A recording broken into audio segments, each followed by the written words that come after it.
Attention, please. And now, it's Cutter's Rockcast.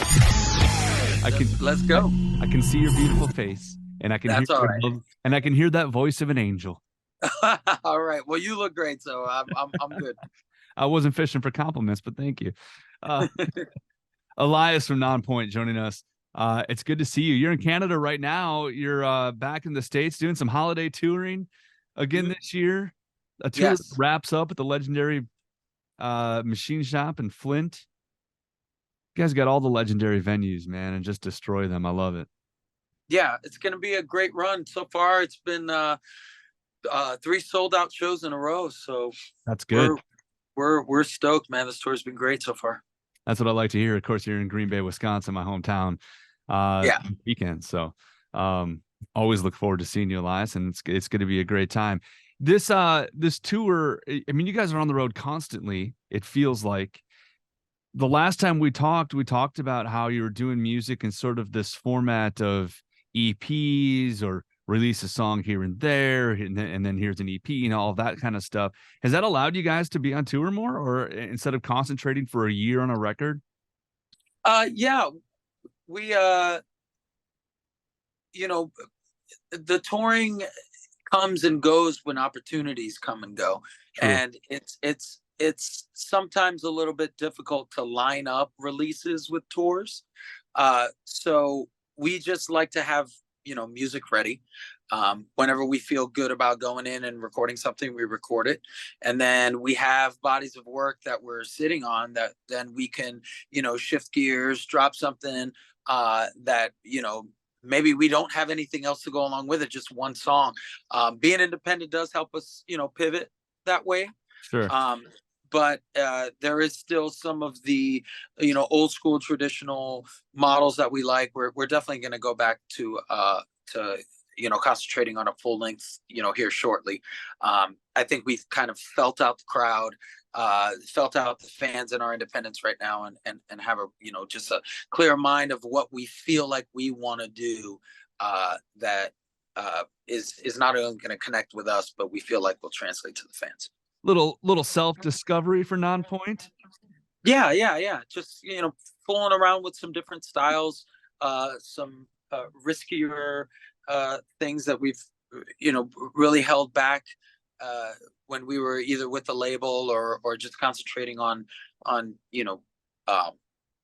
writing a certain type of song versus just writing a song. Let me dig into that with you a little bit, Elias. You guys went independent. You went that independent route. Obviously, Nonpoint has a history, and I'm sure you didn't necessarily have to go independent. What was the reason? I mean, what made you guys decide? You know what? Let's just get out and do this on our own and see what happens. That's a scary jump off point for a lot of people. It is. Well, I'm dealing with budgets. I'm dealing with higher risk, and that's part of why you sign a label, putting your business into hands of capable, like-minded people that have, connections and have channels of promoting and, delivering your music in ways that you as an independent artist don't always have. Over the 20 years, we've gained those connections and gained those channels, and, people that used to do it for labels that are now doing it independently. There's a lot of those label services teams that have, sprouted up from, all the labels shutting their doors. So they see a brand like us and feel like they can help. And, we've been through the system enough to know that there's some good help out there. So, we take meetings, we bring people on board, we expand our team, and we scale. Because that's what good businesses do. So it's so DIY, man. It's just like old school punk rock. I love that. Yeah, but old school punk rock with some suits in some good positions that help us get our punk rock mentality and our punk rock ideas to scale to those major label and higher budget type of deliveries. All right, that's the business. Let's talk music, man. Yeah, let's go. The creativity of aspect of Nonpoint And this is, I just sat and listened to Heartless again here a little bit ago, the EP that came out earlier this year. What, 5, 6 great songs on it. It's aggressive. It's different. I mean, you said yourself just a minute ago about taking chances that maybe you weren't willing to take early on. The creativity in Nonpoint just seems to continue to kind of go up a little bit, if you ask me. Well, we're not trying to, rewrite history or redo what we've kind of already done. But we do know what we like and what we like to perform. We love to perform, and performing in front of our crowds definitely gives a sense of gratification and pride that you can see connecting with a riff or with a vocal line or with a particular body of work, and getting that gas from them fuels those next projects. And we like to move our crowds, so we like to concentrate on music that does that. And sometimes that music is a little bit more dangerous than some people are willing to get behind. So, in our independence, we're playing with the edge a little bit more. The moving of a Nonpoint crowd can confirm. That's that's a fun night. Indeed. Nonpoint. You guys never cease to amaze me when it comes to the live show. That's the thing. The music's good. There's no question about it. That live energy you guys bring, man, it's been there since the start, and it just continues and continues and continues. I can't imagine what the clothes are like after a show.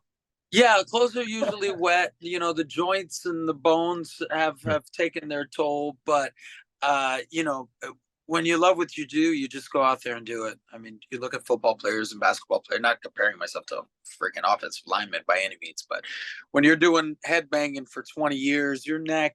Yeah. The x-rays don't look good, but I have, I'm going to be telling some great stories to the grandkids. Yeah. Oh God. I bet you are. Give me one right now. Top of your head. If you had a great in front of you to tell a story to, what do you tell? Great story off the top of my head. Probably landing in Chile, for the first time, and getting off the plane to a crowd of fans, signing, taking pictures, getting in a van, getting to the hotel with a crowd of fans there, signing autographs, taking pictures, going upstairs, changing my clothes, coming down to go to the venue, crowd of fans down there, going to the venue, playing the show, coming back to the hotel, crowd of fans, going upstairs, going to sleep, coming down to catch the plane the next day, crowd of fans at the hotel, going to the airport, crowd of fans waiting for you. It was absolutely surreal. I can't wait to go back to South America. Do you know how many times I've asked that question about that moment of rock and roll, or that moment you feel like you've made it, or you feel like a rock star, and South America is brought up? It's just gigantic no matter who you are. That's amazing. Yeah, for real. It was the crowd was unbelievable. From the second we played, screaming soccer chants.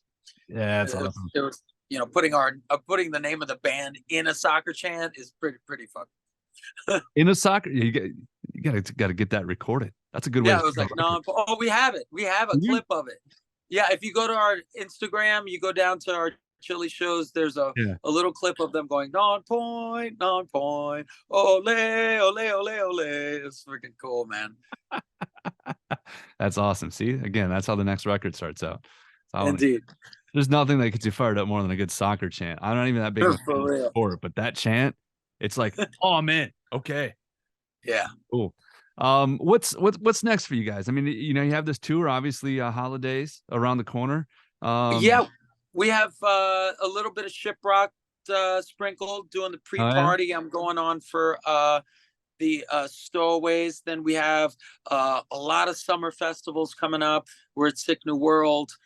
We're at Welcome to Rockville. We're at Sonic Temple this year. All main stage performances. So everybody's been wanting us to be on the main stage. There you go. It's finally there. Then summertime I can't really say what we're doing, but we're doing something pretty big in the summer. And then in the fall, it looks to be that we're heading overseas. We got Australia and the UK in our sights, and another trip to South America. There you go. Well, any of those festivals. That's the beauty of those festivals, right? The spring, summer ones, the Danny Wimmer Presents ones, you know, and then obviously there's a couple independent ones thrown in there too. There's always a big tour. There's like 4 or 5 big tours that end up happening around them. And that's always fun. And I'm sure you guys are gonna be part of that. Last year, that's the one we're. Yeah, we should be hearing about that soon. So good. Last year, getting to get out on the road with some old friends and the reunited Nonpoint, and Cold Chamber, that felt like I was 19 years old again, man. Yeah. Especially with Mudvayne, Cold Chamber, the old school feel of that crowd, and just the backstage antics and the good times were it was nonstop. It was a good time. The dudes that used to have the purple long goatees, now they're gray long goatees, but it's all right. Yeah. Oh, it's all good. It's all good. We're still jumping in the mosh pit for that stuff. Yeah, and still shaving our eyebrows. Shout out to Mikey. I don't know, man. You give me a show, right? Where I can get in the pit and I can hear Bull with the name, and I can hear Loco, and I can hear fucking hot or fucking determined at the same time. You know what I mean? Yeah. Any of those. Hell yeah. I just read this conversation you had earlier this year, and it was in regards to sort of some, obviously some TikTok stuff and artists getting big on the digital level and all this stuff.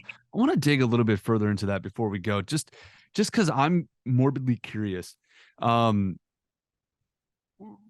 made you think of that? Because Nonpoints, obviously, you guys, it's like that Gen X thing, right? Where it's like you're at that bubble stage where you remember putting out records and records were promoted and everything was done in a certain way. And then the digital age hit and went, oh, we're not doing that anymore.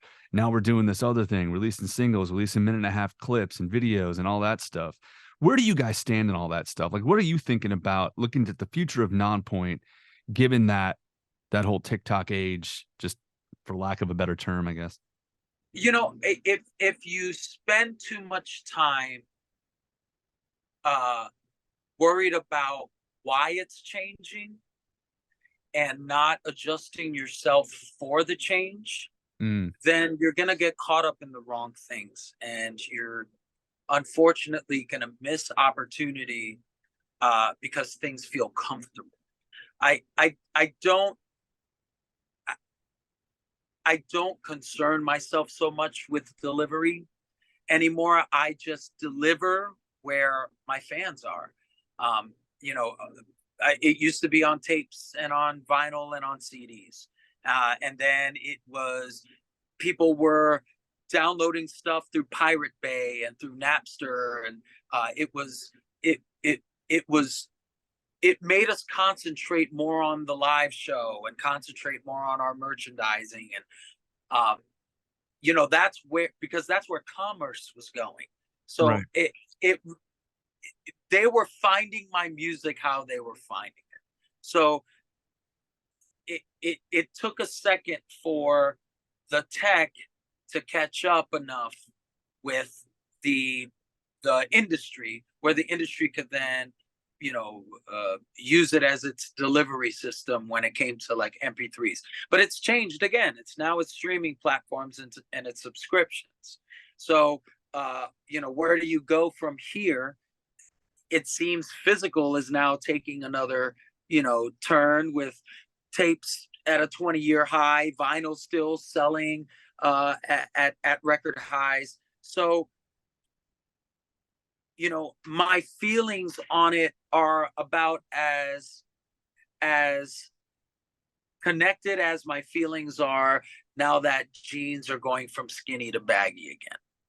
It's like, how many times have I seen jeans go from boot fit to baggy to torn to not torn to now torn but tight, and now baggy and torn, and now just baggy and baggy. So it's like I can either decide to like move with it and enjoy it and go, oh shit, all that stuff, I still have that stuff in my closet, I can whip it all out again and enjoy it. That's what I try to do with with the delivery of the music is that whatever time it is now, I'm cool with it. I'm just going to figure out the most fun and engaging way for my audience to consume our music. And if that means that I have to concentrate more on Spotify or concentrate on Apple Music or concentrate on physical or do kitschy things like we're doing with the tape player and the tape cassettes and that kind of thing, you know, I find that if you move with it, it doesn't become such an anchor for your business. I love that way of thinking, just sort of that free flowing, follow it, go with it. You can't control it, so might as well just use it. I'll tell you what though, man, I love records. I love vinyl, and going to the record store day on Black Friday, and it was a line and it was packed and it was later in the day. It wasn't even in the early part of the day, you know, when half the exclusive releases were gone already. You know, I went in there and I got a couple Doors records and a Jimi Hendrix record and a Ghost record, you know, just whatever we could find, a Chili Peppers record that I didn't have. You know, I love that, you know, and my daughters just took all my CDs, big binders of CDs, you know, and made herself a binder with all her favorites from them because I'm not really using them a whole lot. She's getting a CD player for Christmas. Like, Jesus, it's like I'm 14. It's awesome. Yeah. Yeah. Make sure it has an extra bass button. Or mega bass, depending on what brand you're using. Yeah, for all her girl indie rock. You got it. It's all right though. Some of that stuff's pretty good too. It's the beauty of music. We can all love what we love and get it how we want to get it. Elias Soriano from Nonpoint. Dude, thank you for catching up with me for a minute. I really do appreciate it. Anytime, Cutter. Good to see you, buddy. You too. We'll see you on Friday. Indeedy. All right, brother. Cutter's Rockcast. Don't forget to tune in. Exactly.